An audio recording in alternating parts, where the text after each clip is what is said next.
Every generation is defined by its fire. In the 1,960 seconds, that flame was Aretha Franklin, standing her ground and demanding respect. In the 70 seconds, it was Donna Summer, turning heartbreak into a disco revolution. But in the 1,990 seconds, that fire had a name, a face, and a spark that felt dangerous. That fire was Lisa Left Eye Lopes. When TLC first hit the airwaves, it wasn't just a new sound, it was a full-scale rebellion with a rhythm you couldn't ignore. Picture it. 3 young black girls from Atlanta, wearing baggy clothes and neon-colored condoms pinned to their hats. They weren't singing the polite, submissive love songs the industry expected from women. They were rapping about safe sex, financial independence, and self-respect in a decade that still preferred women to stay quiet and look pretty. They called themselves T-Boz, Left Eye, and Chili. Together, they formed a force that the world wasn't prepared to handle. They were too hip for R&B, too soulful for hip-hop, and far too real for the polished image of 90 seconds pop. Their songs weren't just hits, they were manifestos. No scrubs, creep, waterfalls. These weren't just melodies. They were mirrors held up to a generation of young women who were done being silenced.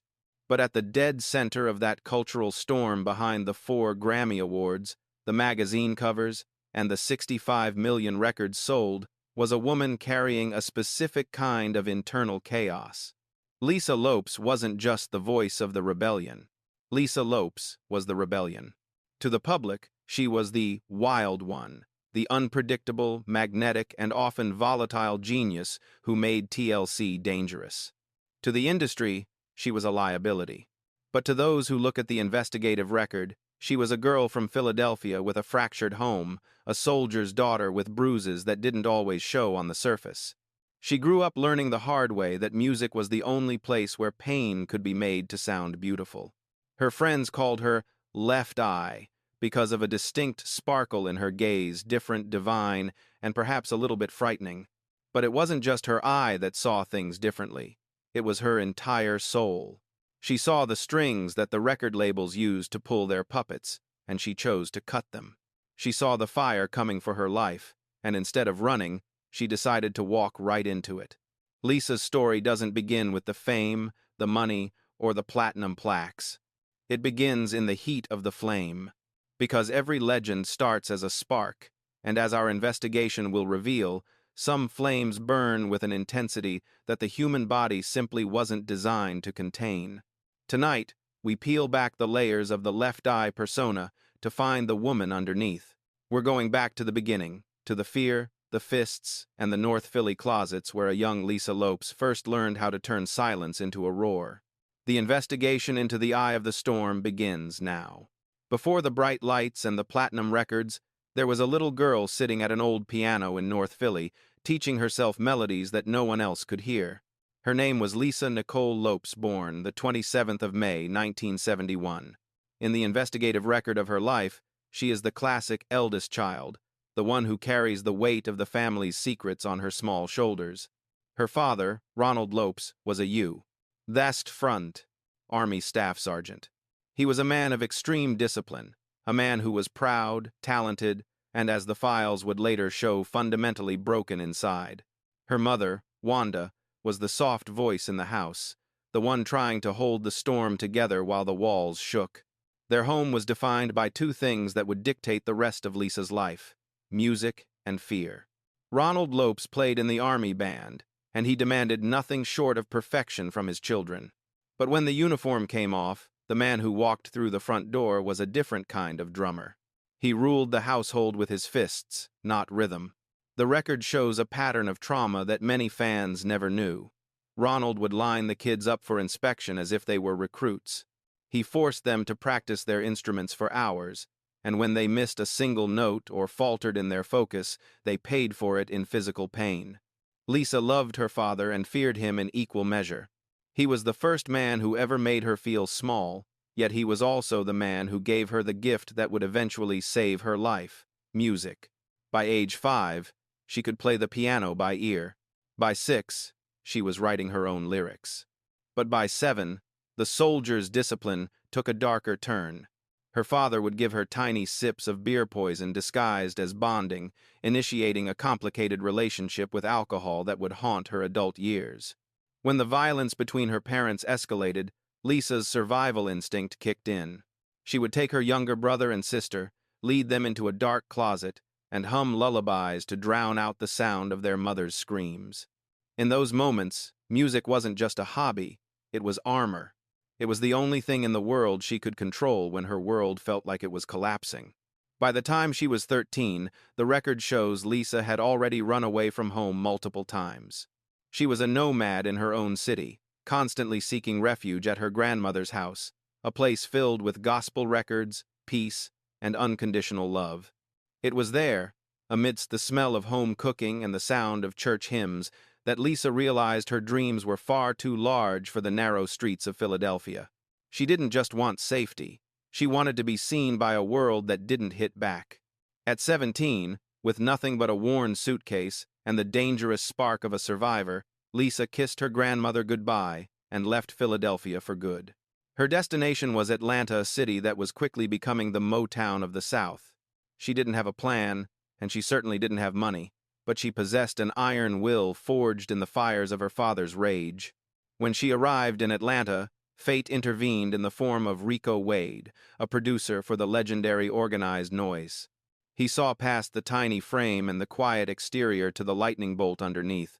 He introduced her to Ian Burke, a manager looking to form a female trio that could bridge the gap between soulful R&B and the raw energy of hip-hop. They already had two pieces, Tione T-Boz Watkins, with her signature raspy depth, and a girl named Crystal Jones. They needed a rapper, someone sharp, unpredictable, and wild enough to give the group an edge. Lisa walked into the audition wearing a dress, looking nothing like the baggy-clothed tomboy they were searching for. But then, she started to rap. The investigative accounts of that room say the air changed. Every word she spat hit like a heartbeat. Every rhyme felt like a calculated rebellion against the sergeant she had left behind. She didn't just look the part, she was the part. That night, the girl who once hid in closets was gone. Lisa Left Eye Lopes was born, and she was about to set the entire world on fire. Atlanta in the early 90s was a gold mine of culture, and LaFace Records was the refinery. Under the watchful eyes of R&B star Pebbles and her husband, mega producer L.A. Reid, a new kind of movement was being manufactured. After some early reshuffling, replacing their third member with a dancer named Rosanda Chili Thomas, the final puzzle was complete. They were TLC, T-Boz, Left Eye, and Chili. But they weren't just rookies, they were revolutionaries. They stepped onto the scene in 1992 with their debut album, Oh, on the TLC tip, and they didn't look like anything the industry had seen before. No sequins, no high heels, no submissive smiles. They wore baggy jeans, backward caps, and most famously, colorful condoms sewn onto their clothes. It was a bold, confrontational statement in an era when HIV and AIDS were still whispered about in shadows of shame. Lisa Left Eye Lopes was the lightning bolt of the trio. She was the one with the condom over her left eye, a mix of street-smart danger and visual genius that no PR team could have manufactured. She was the voice that looked directly into the camera and told young women, "You don't have to act cute to have power." The album hit like a bomb, producing 3 top 10 hits. TLC wasn't just a group, they were a lifestyle. However, behind the scenes, the investigative record reveals a predatory architecture. While the girls were on tour with MC Hammer and Mary J. Blige, performing for tens of thousands, the financial reality was a nightmare. Lisa, ever the strategist, began looking at the numbers.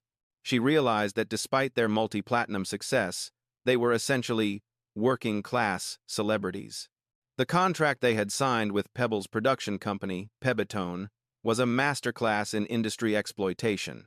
Pebbles was their manager, their production company owner, and their liaison to the label. In the world of music law, this is a massive conflict of interest. She was essentially sitting on both sides of the negotiating table. When Lisa started asking where the money was, she was met with silence. The record shows that Lisa didn't take betrayal lightly. She was the one who led the charge to fire Pebbles, only to discover a devastating legal trap. Pebbles owned the rights to the name TLC. To keep the name they had made famous, the girls had to pay her $1 million per letter. $3 million just to keep their identity. While they were recording what would become their diamond-selling masterpiece, Crazy Sexy Cool, the tension reached a boiling point. Lisa's life was becoming a whirlwind of chaos and gasoline. She had begun a high-profile, volatile relationship with NFL star Andre Rison. It was a union of two fire signs that frequently made headlines for public arguments and toxic reconciliations. On the night of the 9th of June, 1994, the internal fire finally spilled over into the physical world. After a heated dispute, Lisa attempted to burn Andre's sneakers in a bathtub. In a tragic lapse of judgment, the fiberglass tub ignited, and within minutes, Rison's multi-million-dollar mansion was engulfed in flames. The world woke up to a mugshot of Lisa Left Eye Lopes, a woman the media was quick to label as crazy. But the investigative files tell a more nuanced story. This was a woman suffering from the residual trauma of her childhood, struggling with alcohol, and drowning in a financial system that was robbing her blind. She wasn't just burning shoes, she was burning down a life that felt like a prison. Lisa turned herself in and was sentenced to probation and a stint in a diversion center. It was during this period of legal and personal exile that TLC released Waterfalls. The irony was sharp. While Lisa was fighting for her sanity and her freedom, her voice was on every radio station in the world, singing about the dangers of chasing waterfalls and the cost of making the wrong choices. The album went 12x platinum. TLC became the first girl group to ever go diamond. They were the biggest stars on the planet, yet the record confirms they were about to file for Chapter 11 bankruptcy. Lisa had helped build an empire, but she was finding out that in the music business, you can own the world and still not have enough money to pay your rent. By the mid-1990s, TLC had become untouchable. They weren't just the biggest girl group in America. They were the architects of a new cultural standard. Every radio station, every club, and every teenage bedroom in the country pulsed with the sound of Crazy Sexy Cool. They had transitioned from singing about colorful condoms to defining the very essence of female power and vulnerability. But as the investigative record shows, success, especially for black women in the 90s, always came with a hidden tax. Lisa Lopes once famously said, "Everyone thinks because you're famous, you're rich. But fame is an illusion, and illusions don't pay rent." The math was devastating. TLC had sold over 10 million copies of a single album. In any other industry, that would result in generational wealth. But after the managers, the lawyers, the producers, and the label took their recoupment costs, each member of the group was left with roughly $50,000. For Lisa, this wasn't just a financial error, it was a crime. In a move that stunned the industry, Lisa didn't go to her lawyer first, she went to the press. She famously stood in front of a camera, holding up a copy of her contract, and broke down the numbers for the world to see. It was a moment of radical transparency that made the powerful men at LaFace and Arista Records incredibly uncomfortable. She was pulling back the velvet curtain, showing that the queens of R&B were essentially indentured servants to their own success. Behind closed doors, the investigation reveals she confronted Reed and Clive Davis. They tried to pacify her with industry jargon, explaining that the millions were tied up in production overhead and promotional expenses. But Lisa was awake. When TLC filed for Chapter 11 bankruptcy in 1995, the world called it shocking. To Lisa, it was a tactical strike, a liberation. It was her way of burning down the system that had been burning her all along. Inside the group, however, the cracks were becoming canyons. T-Boz was quietly battling sickle cell anemia, a life-threatening struggle she kept hidden from the public. Chili was navigating the complexities of fame and motherhood. And Lisa? She was shifting. She was turning from a pop star into a philosopher, from a performer into a prophet. In her journals during this period, she wrote, "I'm not crazy. I just hear the truth louder than most." She began to realize that ownership was the only real path to freedom. She founded Left Eye Productions, signing young artists she called her little sisters. She didn't just teach them how to rap, she taught them about publishing rights and the predatory nature of all-in contracts. In an era before the world even understood the power of the internet, Lisa was buying up her friends' website domains. She understood that in the future, your name wouldn't just be on a record, it would be a digital asset. But this same brilliance made her an outsider. While the industry spoke about hits and radio play, Lisa was speaking about energy, vibrations, and spiritual rebirth. In interviews, she stopped sounding like a girl group member and started sounding like a woman standing between two worlds. "I've outgrown this version of TLC," she said in one high-profile interview. "I can't stand behind something that doesn't represent who I've become." Her words shook the fan base and terrified the label. To them, she was unpredictable and difficult. To herself, she was finally being honest. She famously challenged T-Boz and Chili to a creative duel. 3 solo albums, 1 from each member, with the best-selling project crowned the winner. It wasn't an act of ego, it was a demand for evolution. By the time the group released Fan Mail in 1999, Lisa's presence was both a highlight and a point of contention. She was exploring a darker, more experimental identity. She began associating with Suge Knight, the most feared man in hip-hop, who promised her the creative control she craved under Death Row Records. She planned her rebirth under a new name, N.I. None, a new identity not applicable. But underneath the new names and the bold challenges, Lisa was tired.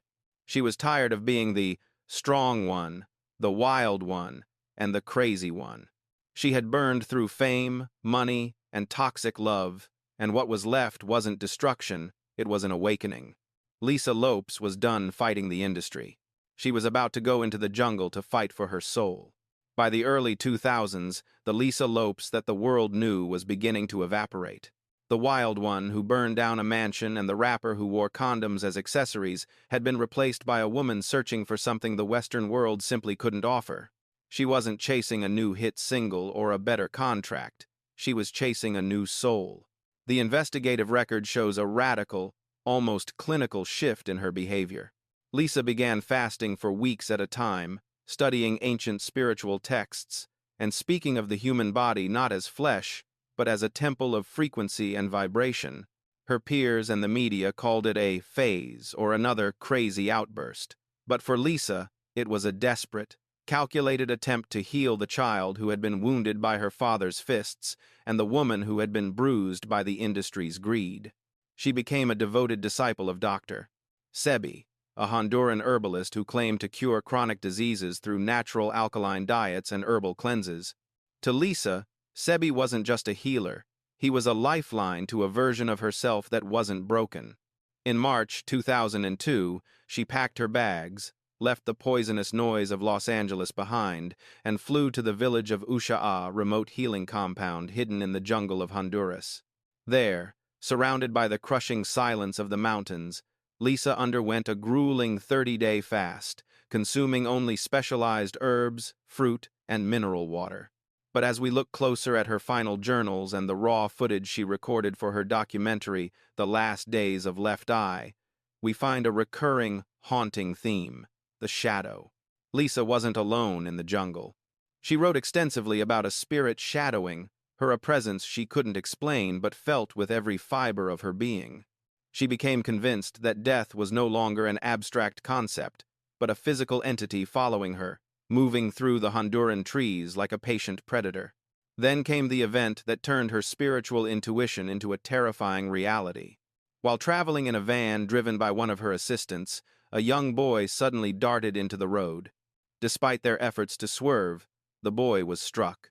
Lisa jumped out of the car, cradling the child and rushing him to a hospital, but it was too late. His name was Bayron Lopez. The investigative files highlight a chilling detail that Lisa could not ignore. The boy shared her last name. To her, this wasn't a tragic coincidence. It was a cosmic error. She believed the spirit of death she had felt in the jungle had finally come to collect her, but in the chaos of the shadows, it had taken the wrong Lopez by mistake.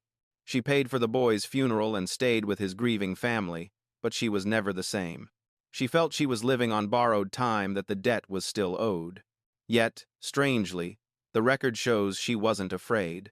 In her final interviews captured on film, she speaks with a terrifying, almost divine clarity about the end of her journey. She spoke about making peace with the fire and the necessity of leaving the world behind to truly be free. She was no longer a pop star. She was a passenger waiting for her stop. On the 25th of April 2002, the sun blazed over the Honduran sky with an intense, final heat. Lisa was behind the wheel of a Mitsubishi Montero, traveling with her sister, her brother, and members of her production group, Egypt. The camera was rolling in the back seat, capturing the last moments of a legend. As she attempted to overtake a slow-moving truck on a narrow, unpaved road, an oncoming car forced her to swerve violently. The van flipped, rolling several times down a steep embankment before colliding with two massive trees. The tape kept rolling even as the vehicle tumbled. In those final frames, you hear the sudden, sharp transition from laughter to chaos, the screams, the metallic crunch of shattering glass, and then a heavy, absolute silence. The investigative report from the Honduran police contains a detail that still haunts the music world. Out of the 8 people in that vehicle, everyone survived with minor injuries. Everyone, except Lisa. She had been thrown from the driver's seat and died instantly from a catastrophic head injury. She was only 30 years old. The fire that had burned with such ferocity for 3 decades had finally been extinguished in the one place where she had finally found peace. But for Lisa Lopes, this wasn't an end, it was the final transformation. She had entered the jungle to find her soul, and in the end, she left her body behind to find it. In the study of true crime, we often look for a smoking gun, a mechanical failure, a cut brake line, or a deliberate act of sabotage. But the investigation into the death of Lisa Left Eye Lopes on the 25th of April 2002 suggests something far more complex. When the news hit the airwaves, the public was given a simple headline: a tragic car accident on a remote highway in Honduras. However, the forensic record, specifically the raw footage captured by the camera inside the vehicle, paints a picture of a woman who was already halfway between worlds before the van ever left the road. Lisa was behind the wheel of a red Mitsubishi Montero, traveling on a narrow, unpaved stretch of highway near Roma, Honduras. She was accompanied by 7 other passengers, including her sister Raindrop and the members of the R&B group, Egypt. The camera, which had been documenting her spiritual retreat for her documentary The Last Days of Left Eye, was positioned in the back seat, rolling as they drove through the lush, green landscape. In those final minutes of footage, there is a haunting lack of tension. Lisa looks calm, her hands steady on the wheel, her gaze focused yet ethereal. The investigative report from the Honduran authorities indicates that Lisa attempted to overtake a slow-moving truck. As she pulled into the opposite lane, an oncoming vehicle appeared from over a rise. To avoid a catastrophic head-on collision, Lisa swerved sharply to the left.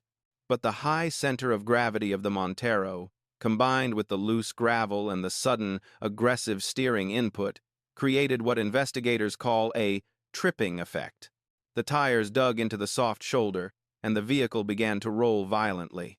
The tape recovered from the wreckage captures the terrifying reality of those final seconds. The horizon shifts abruptly. The sound of laughter is replaced by the metallic crunch of shattering glass and the screams of the passengers. The vehicle rolled several times before crashing into 2 massive trees and coming to rest in a ditch. But here is the detail that still haunts forensic experts and fans alike. Out of the 8 people in that van, 7 walked away with relatively minor injuries. Only 1 was killed.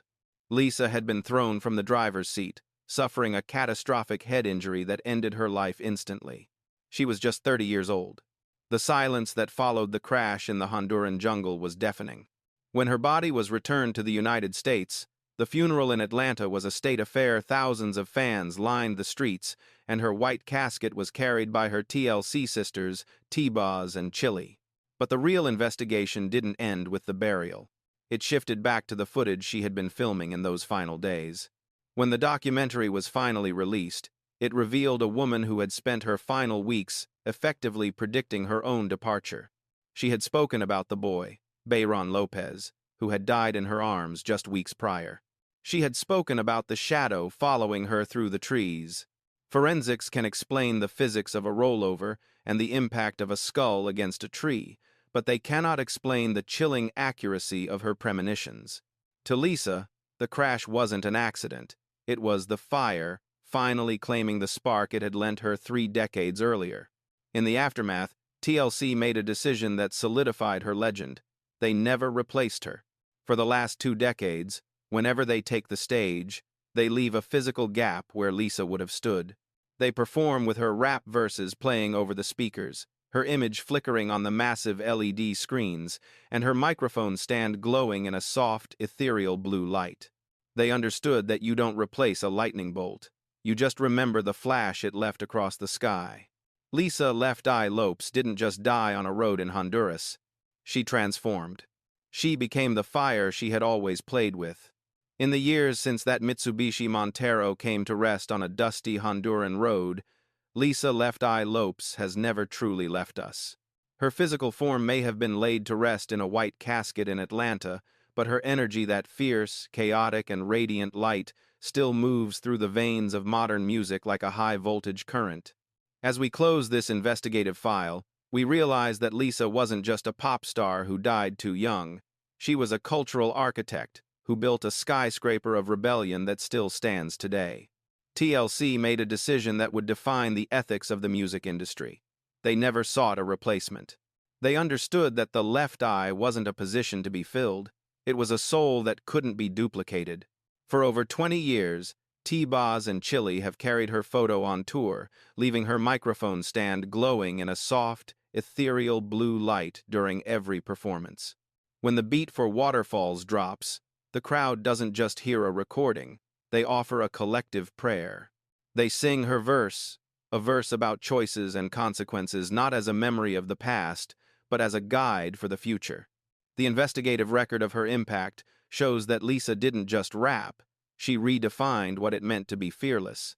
You can feel her presence in every artist who refuses to be tamed by a label, in every woman who turns her private pain into a public manifesto of self-worth. She taught a generation that power isn't about being the loudest voice in the room, it's about being the most honest. She showed us that rebellion isn't synonymous with chaos, it's synonymous with clarity. She proved that true healing doesn't come from the flashing lights of fame, but from the courage to face yourself in the silence of the jungle. Her unfinished documentary, The Last Days of Left Eye, recovered from the wreckage of the crash, remains one of the most haunting pieces of media in music history. It serves as a mirror for millions, a rare, unvarnished glimpse into a soul who refused to go quietly into the night. Lisa wasn't meant to fade away into the "Where Are They Now" files of the 90 seconds. She was meant to ignite a flame that would burn long after she was gone. When fans visit her resting place at Hillendale Memorial Gardens, they don't go there to whisper in sorrow. They go there to find energy. They sing, they dance, and they share stories of how her words gave them the strength to walk away from their own scrubs or to survive their own waterfalls. Lisa never wanted our tears. She wanted our movement. She wanted us to keep burning, to keep questioning, and to keep searching for our own truth, no matter how uncomfortable it made the world. We see her today in the reflection of every stage light, in the pulse of every drumbeat that blends hip-hop with soul, and in the sheer courage it takes for a person to stand alone and still shine. Lisa Left Eye Lopes was the girl who played with fire, and in the end, she didn't get burned. She became the fire itself. Our investigation concludes not with a death certificate, but with a realization of physics. Energy never dies. It only transforms. Lisa hasn't left the building. She has simply become the atmosphere. The eye remains open. The fire remains bright. The legend is eternal.